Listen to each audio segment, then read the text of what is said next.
It is now day 14, 2 weeks into my kitchen remodel project.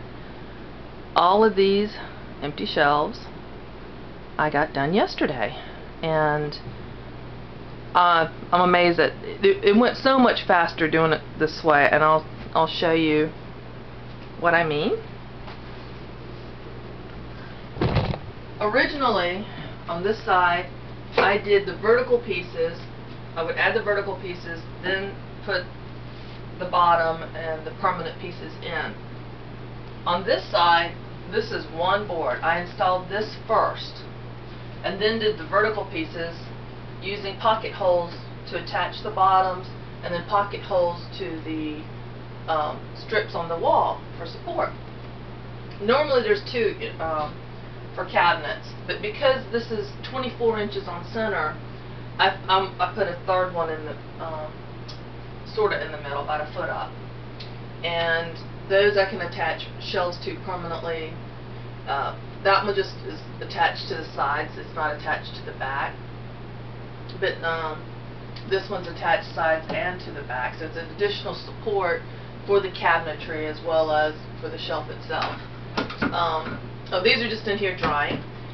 I have run out of lumber. My budget is, I've got like $100 left, and that's going to be blown today with getting another sheet of plywood and the concrete for the countertops, which I want to have on hand and get that done in the next week, because my goal is now to work on the base cabinets, and I got to do the flooring first, and we're swapping out the refrigerators tonight, so I need to clear all this.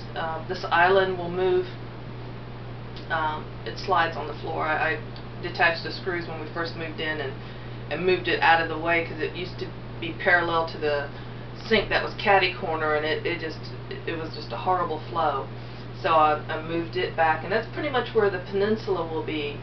So I'm going to use it until I get to building the peninsula. And I still have, let me show you.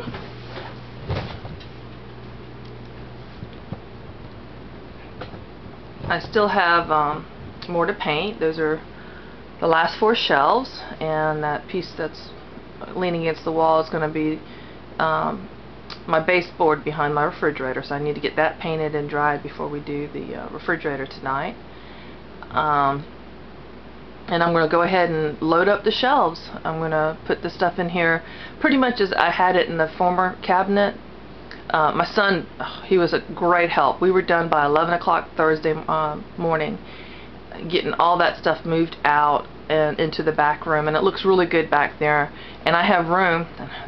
My whole house is in shambles because of another project that's also underway.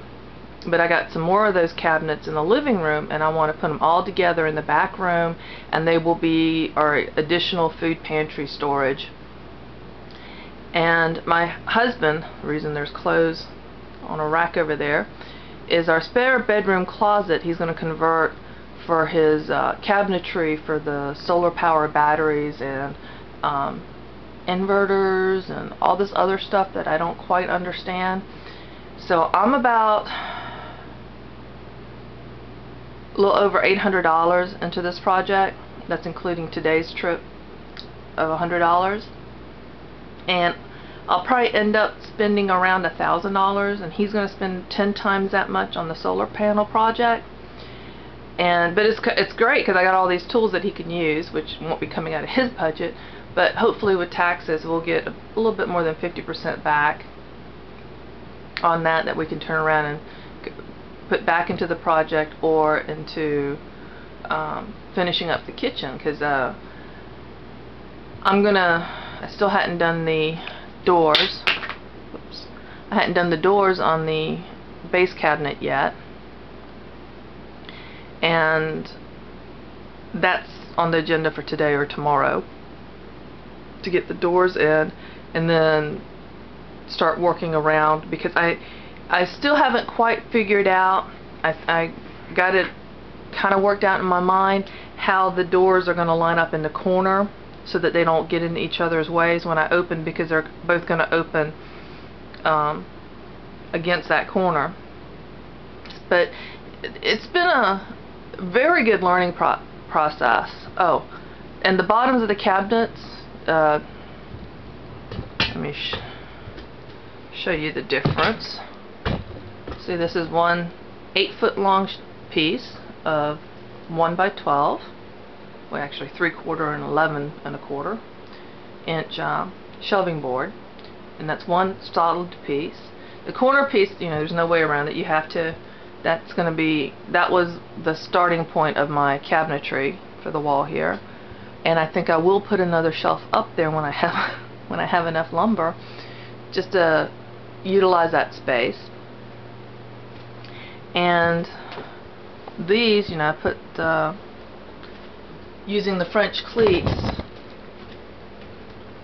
I put it up there using a French cleat down here and up there, just screwed to this, put it on there, then screwing the top of the French cleat down, even though it was pretty secure. I wanted to make sure it was not going to go anywhere, and then cutting these to fit.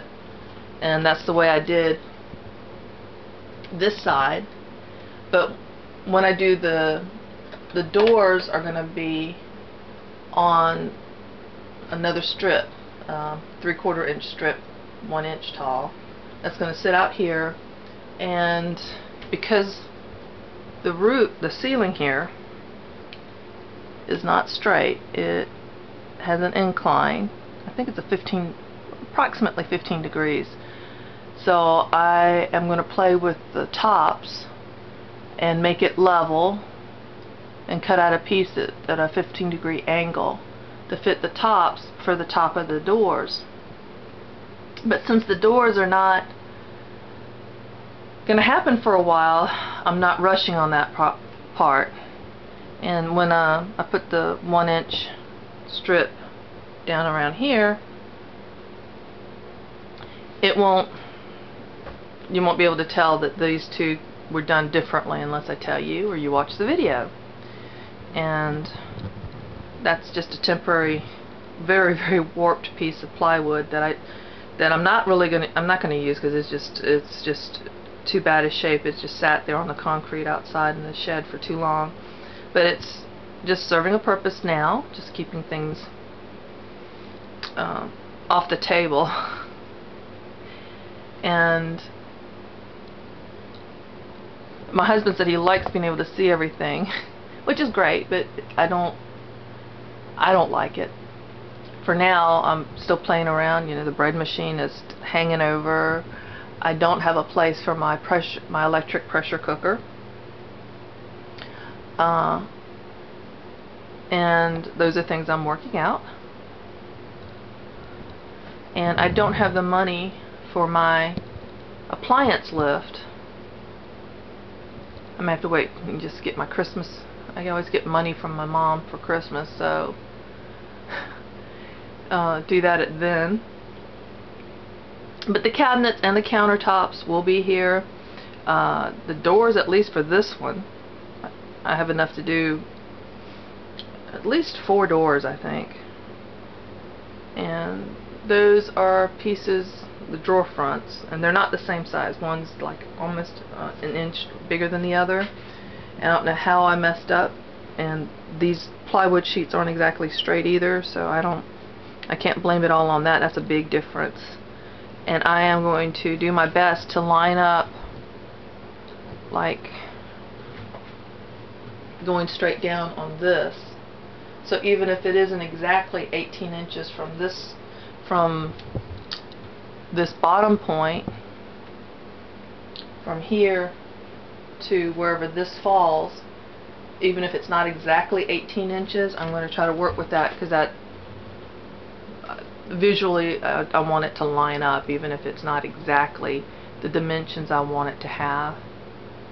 But I'm excited. Yeah, this was the lowest grade wood I can buy, that whiteboard.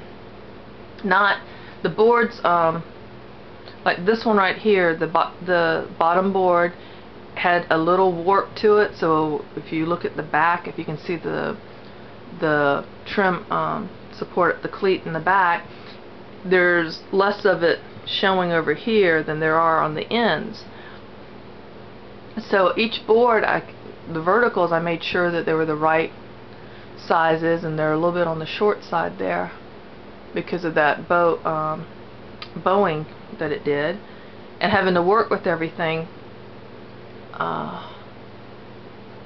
It's been, like I said, it's a good learning process. Once the cabinet doors are up and things are in there, it's going to be harder to tell the little imperfections, but it's all 100% wood. There's no MDF, no particle board, no OSB.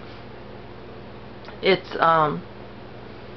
and it's been I want to build more. I wish I had more funds to build cabinetry in the building, and I've been really enjoying it. I'm not so scared of the table saw as I used to be. I'm using the rip cutter, Craig rip cut with the circular saw, and just zipping through. It was great to set it at 17 1/4 inches and just zip through and cut these. And using the pocket holes to assemble things, as well as, you know, make those additional 3 shelves I was short out of scrap pieces that were way too short for the shelving. So when I get to the, you know, like here, you can see the difference where they were added. As a shelving, that's not a big thing, but on the door fronts, I want to make sure that they're really flush. So the rails and styles, I've been learning about cabinetry doors, and anyway, I'm starting to babble. Thanks for watching.